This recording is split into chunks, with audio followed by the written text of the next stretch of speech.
Why most texting fails, and why no one talks about it. Have you ever wondered why some conversations fade without any clear mistake? Nothing bad was said, no argument, no rejection, just distance. One day she's engaged, the next replies feel colder, shorter, detached. And you're left replaying every message, trying to find the moment it went wrong. Here's the quiet truth most men never hear. Attraction doesn't disappear suddenly. It erodes slowly. Not because of what you say, but because of how available you become. We live in a time where constant access is normal. Instant replies, endless updates, permanent connection. And yet, human desire hasn't evolved to crave constant access. It's the opposite. The human mind values what it can lose, what it must reach for, what isn't always there. The Stoics understood this deeply. They believed that self-control wasn't just moral strength, it was magnetic. Because a person who doesn't rush, doesn't cling, doesn't explain himself unnecessarily, signals inner stability. And stability is attractive. Most men text to reduce uncertainty. They want reassurance. They want clarity. They want to feel chosen. So they talk more, explain more, ask more. But every extra message sent from anxiety quietly lowers their value. Not because they're bad men, but because need speaks louder than words. Confidence whispers. Think about this for a moment. When someone texts you all day, every day without pause, do they feel special? At first, maybe, but soon they feel expected, predictable, replaceable. And attraction doesn't grow in predictability. It grows in contrast. Silence isn't absence. Silence is space, and space is where desire breathes. This is where most men misunderstand texting. They think it's about connection. But texting isn't connection. Texting is suggestion. It's a preview, not the full experience. A centered man understands this. He doesn't use texting to bond deeply. He uses it to set emotional tone. Light, curious, unforced, never heavy. Long messages feel sincere, but they also feel demanding. They ask for time, energy, emotional focus. And when that demand comes too early, too often, or too intensely, the mind pulls back. Not consciously, instinctively. That's why short messages often feel more attractive. Not because they're clever, but because they respect distance. A short message says, "I'm present, but not dependent." A long message often says, "I need you to meet me where I am." One invites, the other pressures. Here's the hard realization most men resist. If your message feels incomplete without a reply, it was sent for the wrong reason. Strong communication doesn't chase reaction. It creates option. The option for her to respond. The option to wonder. The option to lean in. That option is power. Attraction is emotional gravity. And gravity doesn't come from effort. It comes from mass, from presence, from groundedness, from someone who doesn't rush to prove himself. This is why mystery works, not as a tactic, but as a byproduct. A man with a full life doesn't narrate it. He lets moments surface naturally. And because he's not always explaining, people start imagining. And imagination always intensifies desire.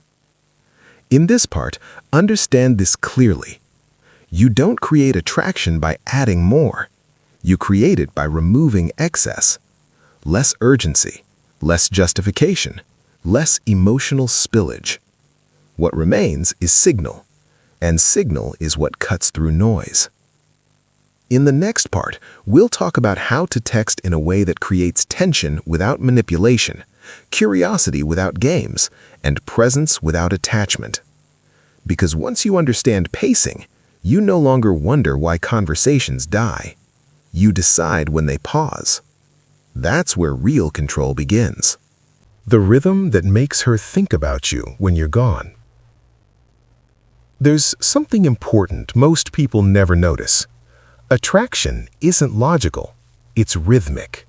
It moves, it pulls back, it advances again. When that rhythm disappears, interest fades, even if everything else looks right. Most men text in a straight line, same energy, same timing, same emotional level. Good morning, how was your day? What are you doing? Good night. Day after day. It feels safe, comfortable, and quietly forgettable. Because desire isn't built through consistency alone, it's built through variation. The human brain is wired to respond to contrast. Light feels brighter after darkness. Silence makes sound sharper. Distance makes presence stronger. Texting is no different. If you're always available, your absence has no weight. If you always respond immediately, your replies stop feeling special. And if every message explains exactly how you feel, there's nothing left for her mind to explore. This is where emotional restraint becomes attractive. Not coldness, not indifference, restraint. A restrained man doesn't rush the moment. He doesn't squeeze conversation until it runs dry. He knows when to stay and when to step away. That timing is everything. The best moment to end a conversation is when it's going well. Most men wait too long. They talk until the laughter fades, until replies slow, until energy drops. And then they wonder why she seems distant next time. Attraction doesn't remember the whole conversation. It remembers the ending. End on a high point and the mind wants more. End on exhaustion and the mind wants relief. This is pure psychology. When you step away while things are light, playful, alive, you create unfinished emotional business. And the mind hates unfinished loops. It replays them. That's how someone starts thinking about you later. Not because you flooded them with messages, but because you left too soon. A simple line is enough. All right, I've got to disappear for a bit. Fun talking to you. We'll continue this another time. I'll let you get back to your world. No drama, no explanation, just calm exit. This signals something powerful. You enjoy her, but you don't orbit her. That balance is rare, and rarity creates value. Now let's talk about unpredictability. Not chaos, not randomness, but emotional freshness. If your texts are always logical, polite, and expected, they stop triggering emotion. The brain doesn't light up for routines. It lights up for surprise. A question she didn't expect, a thought that comes out of nowhere, a playful observation that feels real. These break patterns.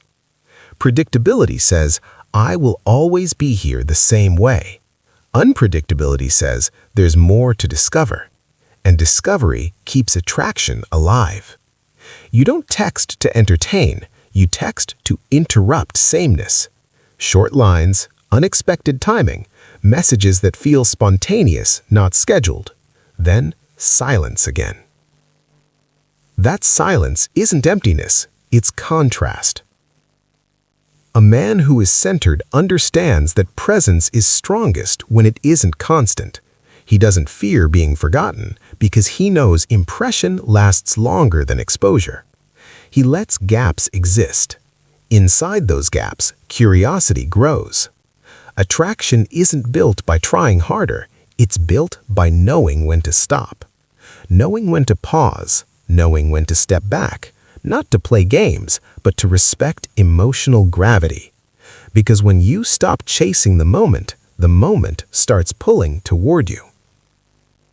In the final part, we'll explore the deepest layer, why emotional independence is the real source of texting power, and how the strongest messages often come from a place of inner silence. That's where craving truly begins. The inner state that makes every text strong. Before we talk about what to send, we need to talk about where it comes from. The most attractive texts aren't written, they're felt. Two men can send the same words. One sounds calm, the other sounds needy. The difference isn't technique, it's inner state. Texting exposes mindset faster than voice or presence ever could. A man who is anxious texts to relieve discomfort. A man who is centered texts to express awareness. Same phone, same app, completely different energy. Women pick up on this instantly. If texting feels important to you, it feels heavy to her. If texting feels optional to you, it feels intriguing to her. This is not manipulation, this is emotional gravity. A Stoic man doesn't attach his sense of worth to replies. He doesn't measure his value by read receipts or typing bubbles. He acts from fullness, not hunger. This fullness is what allows restraint, and restraint is what creates desire. This is why the strongest messages are often simple. A short observation, a playful line, a calm exit. Nothing forced, nothing urgent. Urgency leaks need. Need dissolves attraction. When you stop trying to impress, your words become lighter. When you stop needing confirmation, your silence becomes louder. That's the paradox. Most men think attraction comes from doing more, saying more, showing more. Desire grows in subtraction. Less explaining, less checking, less emotional spillage. What remains is clarity. Clarity feels safe, but not boring. Grounded men are relaxing to talk to. Their presence doesn't demand anything. Because nothing is demanded, interest grows naturally. Texting isn't the relationship, it's the doorway. If you try to live inside the doorway, everything collapses. Text lightly, live deeply. A man with direction doesn't chase attention. His life already moves forward. Movement is attractive. When your life feels full, your texts stop trying to pull her in. They simply allow her to step closer. That's the shift. Attraction doesn't respond to effort. It responds to presence. Not constant presence, but meaningful presence. Presence is strongest when you're willing to leave space behind you. The man who texts like this doesn't ask to be missed. He creates the conditions for it, and then he goes back to his life. That's where the craving comes from. Not from words, from what remains when the words stop.